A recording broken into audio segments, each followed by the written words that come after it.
Hola, saludos a nuestros amigos y amigas que nos siguen a través de la plataforma digital Voces del Sur. Una vez más nos encontramos desde nuestro espacio, desde casa.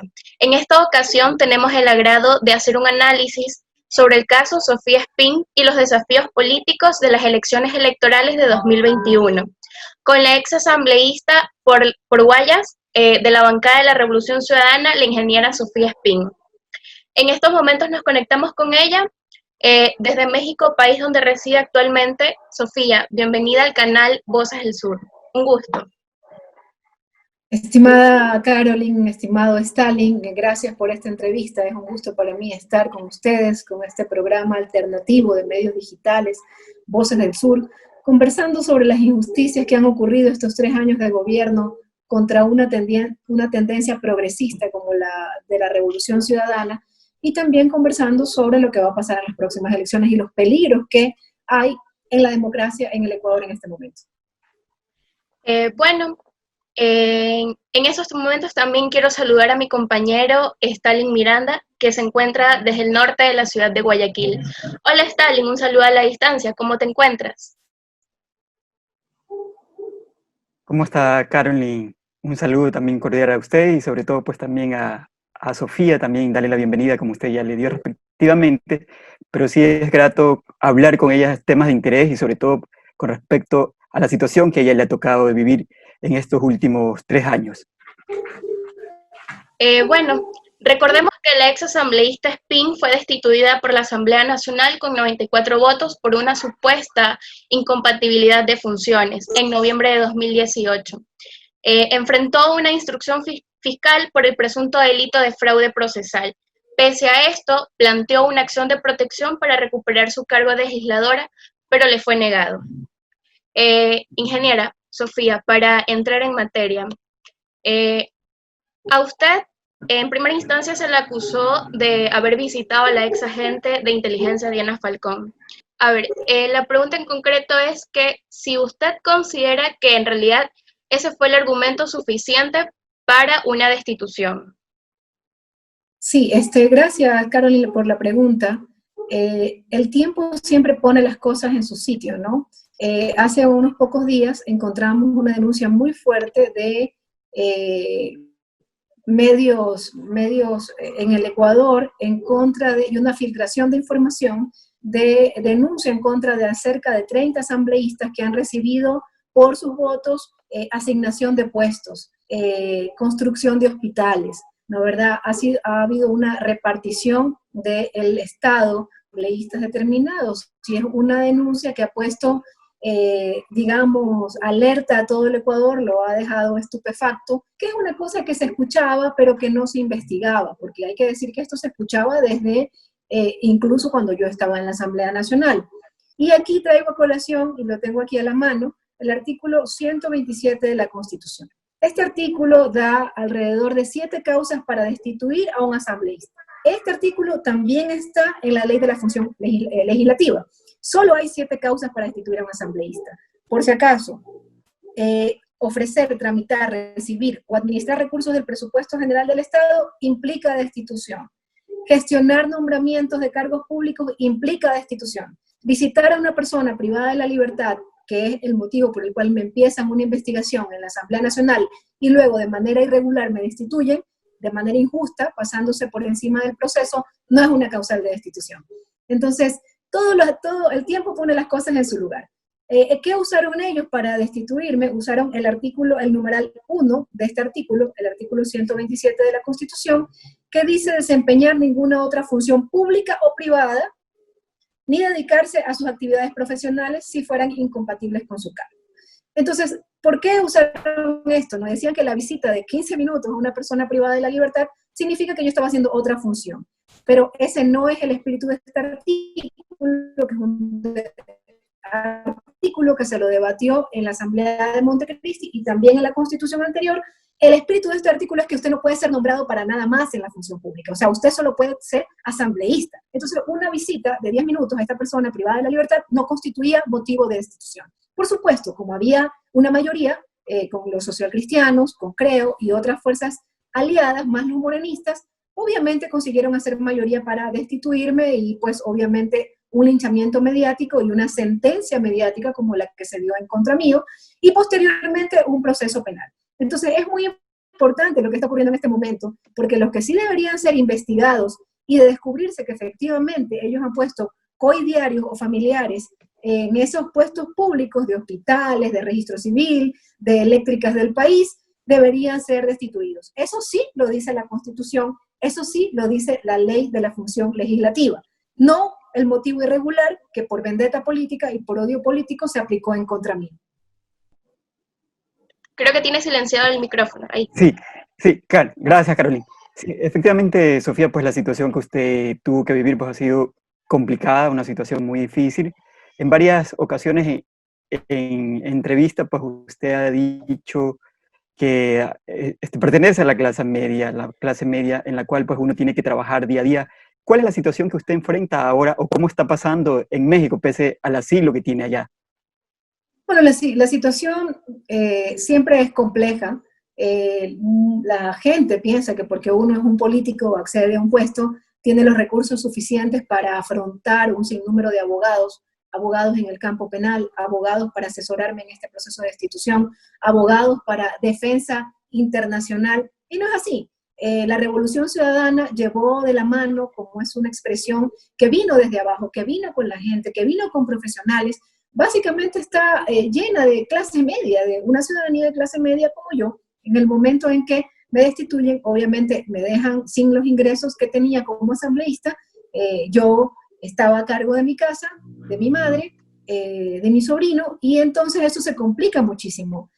Viajar, salir del país, pagar abogados, es una cosa muy complicada que uno no está preparado para eso. Entonces, aquí hubo una lesión muy fuerte a los derechos humanos de un asambleísta, de mi familia, por supuesto, que me significó tener que salir del país, porque en el estado en el que vivimos no hay garantías de un juicio justo. Imagínense que se demoraron un año en dictar, en dar este dictamen abstentivo, donde la fiscal retira el caso, donde la fiscal me declara inocente y el juez obviamente acoge el retiro de este proceso penal, y en ese año, si yo me hubiera quedado en Ecuador, yo hubiera estado presa. Y si yo hubiera estado en Ecuador, estoy segura que se hubieran demorado mucho más en dar este dictamen abstentivo. Como no estaba en el país, ya digamos, ya no lo querían tener entre sus casos, pero si yo hubiera estado en Ecuador, seguramente hubiera estado presa, me hubieran dejado 2 años presa como vendetta política, como lo están haciendo con el vicepresidente Jorge Glass, que ya cumplió el 40% de la pena, y sin embargo no le dan la prelibertad porque es correísta y porque lo quieren tener ahí prisionero. Entonces, no podemos, nosotros los correístas no podemos tener confianza en este sistema judicial. Ahora, ya hemos visto que no solo es en contra de los correístas, también es entre cualquiera que levante la voz en contra de este régimen, ¿no? Yo recordaba aquí, leyendo un poco, el manifiesto al pueblo de los próceres del 10 de agosto de 1809, una frase que uno se queda así, un poco helado, ¿no? Dice, no tememos el juicio de hombres rectos e imparciales, ¿no? Y esto te da la idea de que es una cosa que se repite, el temor a jueces que no responden a la imparcialidad ha existido siempre. Y ese es el caso de los correístas en este momento. Entonces, como no podía tener esa confianza en el sistema judicial, me vi abocada a quedarme ya por fuera del país. Yo había salido por algunos compromisos que me habían hecho como asambleísta, pero ya me vi abocada a no regresar. Y eso ha sido muy duro, o sea, ha sido muy, muy duro, pero hemos contado con la solidaridad de migrantes, de amigos, que nos han permitido pues seguir adelante, ¿no? Claro, por supuesto, usted también, sobre todo, pues enfrentando esta situación donde usted menciona que no hay las garantías suficientes para estar acá en nuestro país, pese a que ya tiene, como se dice, la libertad para regresar a nuestro país. ¿Usted considera Mire, en cualquier que momento, solo para complementar la respuesta, Stalin, miren lo que le están haciendo a la compañera Paola Pavón, prefecta de Pichincha. Por un tuit la metieron presa, casi 2 meses presa, tiene grillete, y a pesar de eso siguen insistiendo en querer buscarle la quinta pata a las contrataciones de la prefectura. Todo el tiempo están buscándole que porque compró 20 termómetros, que tenía sobreprecio, ¿no? Y ya ella demuestra que no hay ningún sobreprecio, que primero no son termómetros de los que uno va a la tienda y se compra, sino son termómetros láser, son termómetros digitales, y que obviamente en momentos en donde todo había subido de precio por la pandemia, y siguen molestando, y siguen buscando la quinta parte. Entonces, los correístas somos perseguidos en este régimen, nos toca enfrentar a eso, ¿verdad? Ya en este momento, obviamente yo no tengo ningún proceso dentro de la justicia, podría regresar, pero no sería de extrañarse que regresando alguna otra cosa, me pasé la luz roja, entonces inmediatamente vuelvan a querer dañar nuestra honra, que lo intentaron hacer, por supuesto, no lo lograron. Con referencia a las elecciones electorales de 2021, para ser precisa, ¿cuál sería su análisis con respecto a las próximas elecciones electorales? Así, algo breve. Ya, bueno, el presidente Correa ha hablado de hacer un gran frente de unidad o de salvación nacional. Y yo creo que esto es necesario. Lo hemos visto ya en Argentina, es una fórmula que funcionó en Argentina y que lo podemos replicar. Yo creo que hay una gran clase media que se ha dado cuenta de lo fatal de este gobierno. Hay empresarios pequeños y medianos, yo creo que inclusive grandes, que se han dado cuenta que con Correa tenían más ventas, que con Correa estaban mejor. Y lo dice el pueblo llano. Entonces necesitamos nosotros como Revolución Ciudadana abrir nuestras puertas, comenzar a conversar con esas tendencias y hacer un gran frente nacional. Ojalá que esto sea posible, yo creo que sería una fórmula muy interesante. Yo creo que hay que pelear porque el presidente Correa pueda ser candidato a vicepresidente, porque muchísima gente quiere verlo en la papeleta, quiere ver lo que esté allí, porque dicen ya no confío, ¿no? Ya no confío, no voy a confiar en nadie más, quiero que él esté. Entonces, para nosotros esa es una gran opción, que el presidente Correa esté en la papeleta como vicepresidente o como primer asambleísta de nuestras listas, y es importante trabajar en esa unidad, en ese frente de salvación nacional, un frente patriótico que vaya más allá de solo los correístas, sino que nos unamos para sacar el país adelante, estimada Carolina. Bueno, sí. En realidad se está cuestionando mucho la cuestión del calendario electoral y también se habla de un aplazamiento. Bueno, eso por un lado. Y por otro lado, en caso de que usted regresaría al país, ¿volvería a terciar las contiendas electorales? Bueno, en este momento hay, me parece a mí, una gestión desesperada de la partidocracia. Una vez más, todos unidos contra el correísmo. Hay que recordar que el correísmo significa más o menos un 35% de la población. Todas las encuestadoras lo dicen, las encuestadoras más hacia la izquierda y las encuestadoras más hacia la derecha dicen que el correísmo tiene una adhesión ciudadana de un 35%. Entonces, todas las otras fuerzas, la partidocracia se une para pedir que atrasen el calendario electoral. ¿Con qué fin, se pregunta uno? Es claro, el fin es que el gobierno nacional logre sentenciar al presidente Rafael Correa en última instancia y el presidente Correa no pueda ser candidato. Esto es algo bochornoso, es algo vergonzoso, que toda la partidocracia de izquierda, de derecha, se una solamente para evitar que el pueblo vote por quien quiera, porque finalmente lo que están haciendo es evitar que el pueblo vote por el candidato que desee. O sea, le están vulnerando el derecho a los ciudadanos, estimada Caroline y Stalin. Entonces esto es muy grave. Esperemos que el Consejo Nacional Electoral no lo permita y mantenga el calendario electoral que ya había sido aprobado. ¿Cuál es el argumento que están usando? Están diciendo que por el coronavirus debe atrasarse el calendario electoral. Pero ustedes conocen que, por otro lado, el gobierno está presionando a los municipios porque rápidamente cambian de semáforos para que la gente salga a trabajar. Entonces es inentendible. Por un lado dicen, salgan a trabajar, que no pasa nada, y por otro lado, no, pero para las elecciones el coronavirus es peligrosísimo, hay que atrasar el calendario. Eso no tiene ni pie ni cabeza. Yo espero que el Consejo Nacional Electoral respete el calendario que ya fue aprobado. Claro, Sofía, con respecto también pues al tema de las elecciones que nos estamos adelantando a hacer este análisis, es fundamental, ¿no? Porque también hoy en día la situación también puede jugar a favor o en contra de los posibles candidatos que vienen para las próximas contiendas electorales. Y sobre todo pues al saber que la campaña también va a ser vía virtual, también esto pues puede ser también algo negativo, porque los candidatos no van a tener esa oportunidad de llegar puerta a puerta o de voz a voz a la ciudadanía. Pero ¿usted considera que es una nueva oportunidad para el proceso de la Revolución Ciudadana de poder dejar ese nuevo precedente y construir un nuevo país que realmente lo necesitamos? Stalin, yo creo que nosotros sabemos, los revolucionarios, que hay un gran tejido social hay una militancia silenciosa a la que tiene acceso la Revolución Ciudadana. Así que aquí hay una gran oportunidad, aunque sea de esa manera, aunque sea usando medios alternativos, de hablar con la ciudadanía. Además, la ciudadanía sabe, nuestra gente sencilla, que con Correa estaba mejor. Entonces, hay una gran oportunidad para recuperar la patria. Por supuesto, como decía, la partidocracia más el gobierno nacional están desesperados por dejar a la lista 5 por fuera. Cualquier cosa podemos ver en estos momentos que ocurra. Yo hablaba de llamar a los organismos internacionales a que miren hacia el Ecuador y que se conforme una comisión para que venga a velar por la democracia, una comisión internacional de organismos internacionales para que venga a velar por la democracia en el Ecuador. Porque si lo dejamos en manos del gobierno nacional, quizás mañana no solamente se trate de modificar el calendario, sino además de eliminar la lista 5 por la que estamos participando. Y eso sería terriblemente antidemocrático, sería otro golpe dictatorial en el Ecuador y no hay que permitirlo. Entonces creo que hay que adelantarse y pedir que organismos internacionales vengan a vigilar el proceso eleccionario desde ya. Desde ya, Stalin y Carolina, y me olvidé de responder una pregunta.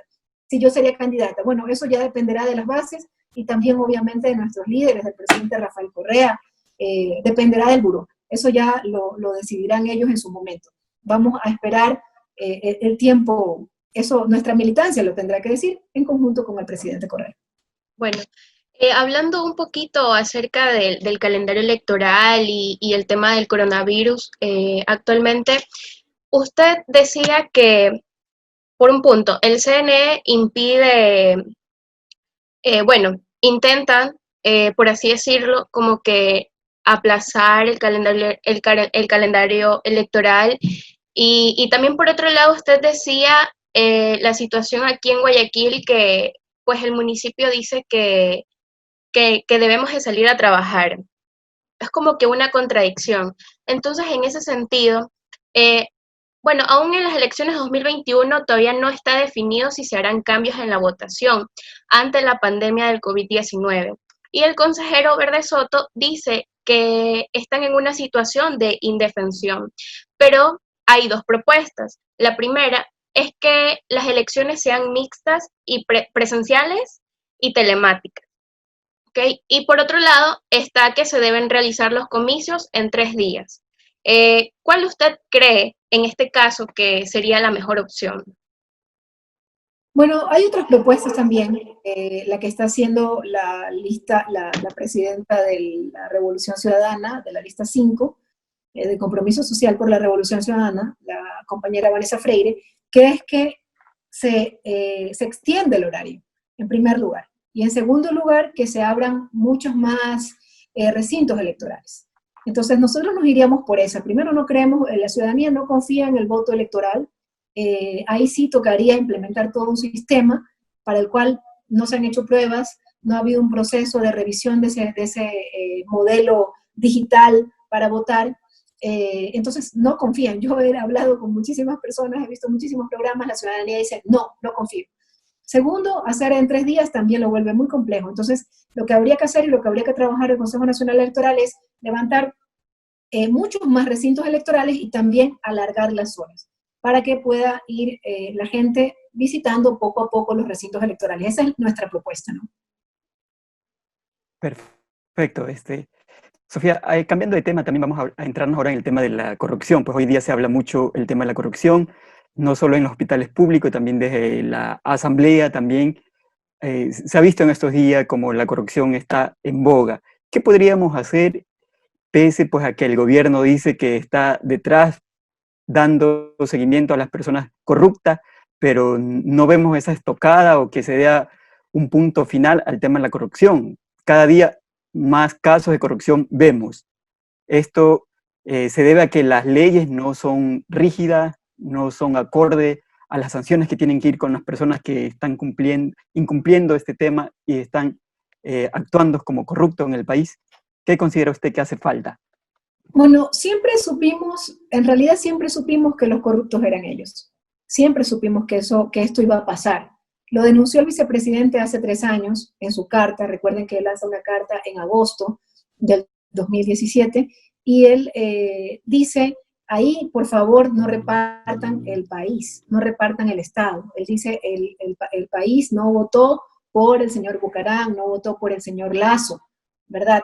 Y esa carta en donde anuncia el reparto, porque en ese momento ya se hablaba de que las eléctricas habían sido entregadas a la familia Bucarán, y eso obviamente realmente nos consternó a todos, porque no entendíamos cómo pasar de un modelo de gestión eficiente en donde los currículums y las personas que asumen esos puestos son analizados el currículum y ahora simple y llanamente se lo da a un partido político determinado. Eso chocó y el vicepresidente se opone a eso y ustedes recuerden, casi un par de días después le retiran todas las funciones y un mes después estaba en la cárcel. O sea, para nosotros es clarísimo que ese fue el motivo por el cual él entró a la cárcel. Sin pruebas y después de 3 años no hay una prueba, no hay un offshore, no hay un bien mal habido, no hay un dólar mal habido en contra del vicepresidente y básicamente esta denuncia es la que detona que él lo metan a la cárcel. Entonces, nosotros sabíamos que esto iba a pasar, que en algún momento se iba a develar el reparto del Estado. Ahora, ha sido después de 3 años, pero de una manera bochornosa. Los listados que filtraban eran de, no sé, 30 asambleístas a los cuales se les ha entregado la administración de hospitales, de eléctricas, de la empresa de telecomunicaciones, de Correo del Ecuador, de Registro Civil, jefaturas políticas, lo que como yo les leía al inicio de la entrevista, está expresamente prohibido. Y la sanción es la destitución. Entonces el señor Moreno que ha dicho caiga quien caiga, esperamos a ver. El pueblo quiere ver si realmente combate la corrupción. Pero además es complicado que ellos combatan la corrupción porque hay una denuncia que la hizo justamente mi alterno, ¿no? El asambleísta Ronnie Aliaga, que se principaliza cuando me destituyen, sobre el caso INA. Entonces es un presidente que inclusive podríamos decir ha evitado que la investigación sobre el caso INA avance. La fiscalía en el caso INA va a paso de tortuga, ¿no? ¿Verdad? Le pidió una cooperación penal a la fiscalía suiza y la pidió mal. Y la fiscalía suiza le dice, yo para avanzar necesito que se le levante la inmunidad al presidente Moreno. Y la señora fiscal le ha respondido que aquí en Ecuador eso no se necesita. O sea, lo que le está diciendo la fiscal es, si yo lo que le pido es romper sus leyes, rómpalas. ¿Qué le va a responder la fiscalía suiza? Yo no voy a romper mis leyes. O sea, están en un ahí baile, ¿no? ¿Verdad? Y eso es claro que en realidad lo que se busca es no investigar la corrupción. Entonces, el pueblo se encuentra realmente consternado por todo lo que está pasando, porque en medio de la pandemia, lo que hicieron fue que los políticos de esas tendencias se dedicaron a robar. Stalin. O sea, lo que vimos del asambleísta Daniel Mendoza es algo absolutamente bochornoso. En medio de la pandemia, donde no había pastillas, donde no había oxígeno, donde no había respiradores, donde no había cama, lo que estaban haciendo algunos asambleístas era ver cómo se llevaban el soborno o la coima por la construcción de un hospital, en este caso de Manabí. Pero hay muchos más casos. Entonces es realmente bochornoso. Y el día de ayer o antes de ayer, nos hemos quedado también estupefactos de que la famosa consulta popular por el sí, recuerden que nuestra opción fue por el no, porque dijimos que nos iba a pasar lo que nos pasó, resulta que también ha sido financiada por las empresas públicas, lo que está expresamente prohibido por la ley, porque hay una asignación que se hace, tanto para el sí como por el no, que se hace, ¿no, verdad? Pero eso no es que es plata que se da a las organizaciones políticas, sino que se le asigna espacios en los medios de comunicación. Pues resulta que la consulta por el sí, la consulta auspiciada por el gobierno nacional del señor Moreno, ha hecho una bolsita de $5 millones de empresas públicas, y lo denunciaba la misma prensa que nos ha atacado a nosotros, la prensa que ha cubierto a este gobierno. Lo denunciaban los señores de la Posta, y eso es muy grave, ¿no? Eso es muy grave, y ahí que dice el gobierno, pues dice que va a investigar, ¿no? Entonces, lo que nosotros le podemos decir al gobierno nacional es que los dedos cada vez más apuntan hacia ustedes, ¿no? Los corruptos siempre fueron ustedes. Bueno, como para ir concluyendo, los nuevos espacios de comunicación como las redes sociales en realidad han permitido que las grandes mayorías puedan expresarse de distintas maneras y de distintos conceptos. Casos como usted lo mencionaba, los Bucarán, asambleístas repartiéndose hospitales, familiares de gobiernos en consulados, las nuevas generaciones, notamos que el neoliberalismo es corrupción y reparto del poder. ¿En realidad así era el país? ¿Así era como lo estaban manejando? Adicionalmente a eso, era una corrupción institucionalizada, Caroline. Recuerden ustedes, y claro, por supuesto que tú debes haber sido muy jovencita, casi niña, eh, para sacar un teléfono había que pagar. ¿Te acuerdas, Stalin? Si tú querías tener Claro, una línea sí. telefónica, tenías que ir y hablar con algún trabajador ahí de Pacifictel o con alguna autoridad y pasar una cantidad de dólares para que te den una línea telefónica. Todo eso cambió. Cuando tú querías una cédula porque tenías una emergencia y querías rápidamente sacar una cédula, tenías que ir y coimar a alguien para que te den un turno y para que rápidamente te permitan. Y todo era así. Cualquier papel que había que sacar por el Estado, tenías que ir y coimar a alguien. Esa corrupción institucionalizada cambió, ¿no? Y se mejoraron muchísimos todas estas cosas. Ahora, ¿se puede decir que la corrupción no es posible un gobierno sin corrupción? Tampoco es posible, porque la corrupción es intrínseca al ser humano, pero hay que combatirla con fuerza y nuestro gobierno lo hizo, lo hizo. Por eso rescató las empresas públicas que las querían entregar a sus amigos a precio de gallina enferma. ¿O no, Stalin? Las querían vender las empresas públicas, las Claro. eléctricas y las telefónicas, que justamente estuvieron a cargo de Jorge Glass, y él las rescató y las hace productivas y las hace que generen utilidades. Pero ellos, el neoliberalismo, las quería entregar a sus amigos. ¿Qué hemos visto ahora? Lo mismo de regreso. Quieren entregar ferrocarriles del Ecuador, quieren entregar correos del Ecuador, quieren entregar TAME. ¿A quiénes les quieren entregar? A sus amigos, para que ellos sean más ricos que antes. Esa es la manera de desarrollar el país que tienen. Cuando Rafael Correa propuso un modelo que se denominó el cambio de la matriz productiva, primero el ser humano por encima del capital, ¿de qué manera? Fortaleciendo nuestra matriz energética y yendo hacia un cambio de matriz productiva. Ese modelo no, eso que significa desarrollo para todos, eso no. Más fácil es véndeme la empresa pública, véndeme Correos del Ecuador, véndeme TAME, y así el gran empresario se hace más rico. Ese modelo fue rechazado en las urnas y en el 2021 va a volver a ser rechazado. Ya para ir Bueno, finalizando, eh, Sofía, esta entrevista, en una sola palabra, ¿cómo califica la administración de este gobierno? Una palabra, quizás una palabra quedaría muy, muy corta, ¿no? Pero yo creo que es Complicado. la traición al pueblo. Traición al pueblo, es un gobierno nefasto. No merecíamos eso. Los ecuatorianos no merecían este gobierno porque todos habíamos hecho un gran esfuerzo por sacar adelante al país. Jóvenes saliendo a estudiar fuera del Ecuador. Claro que a un joven le duele salir y dejar a sus padres, pero se habían ido a educar. Por supuesto, con las becas del gobierno nacional. Profesores haciendo maestrías, haciendo PhDs, mejorando el Ecuador. Esos jóvenes tenían que regresar para justamente fortalecer las empresas que tenía que emprender el Ecuador, y todo eso fue dejado de lado. Entonces teníamos un Ecuador pujante que lo llamaban, recuérdense ustedes, el jaguar latinoamericano. ¿Y ahora cómo somos? Ahora cómo fuimos llamados. Fuimos llamados el peor ejemplo de América Latina en el manejo del coronavirus. Nos llegaron a llamar el Wuhan latinoamericano, en donde empezó la pandemia, ¿no es verdad? Pero Wuhan lo superó rápidamente. Aquí no. Aquí nos costó 18,000 personas fallecidas. Y eso duele, y el pueblo no se va a olvidar de eso. Y de las personas que le fallaron, ya le venían fallando, pero ahí creo que fue realmente penoso. Esa es la realidad de nuestro pueblo, y yo veo un pueblo que está muy resentido, que obviamente en este momento tiene complicaciones económicas y todavía le temen al virus, y quizás por eso no hay las grandes manifestaciones. Pero es un pueblo que en el momento en que vaya a votar, va a pasar factura de todo lo que le han hecho. Carmen. Bueno, para finalizar, ex asambleísta, ingeniera Sofía Espín, le queríamos agradecer por su participación en este espacio del medio digital Voces del Sur. En realidad es un agrado poder haber compartido preguntas y que usted se dirija pues a nuestra audiencia con sus ideas y eso, Stalin. Claro, por supuesto, Karen, le agradecerle pues también a Sofía por brindarnos la oportunidad de este espacio donde se han tratado varios temas importantes, pese a que quedan algunos ahí para otra posibilidad de poder dialogar, o cuando ya esté de regreso acá en nuestro país también poder dialogar directamente con ustedes en el canal de Voces del Sur.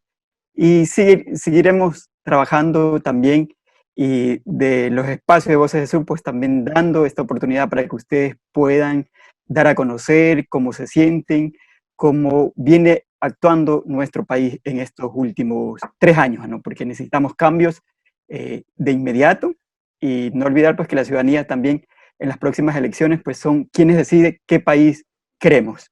Sofía, muchas gracias, y Caroline también, y no se olviden de seguirnos a través de nuestras redes sociales. Caroline y Stalin, muchas gracias por la invitación. Muchas gracias por la invitación, un abrazo, qué gusto, una periodista tan joven, Caroline, que me hayas entrevistado. Gracias.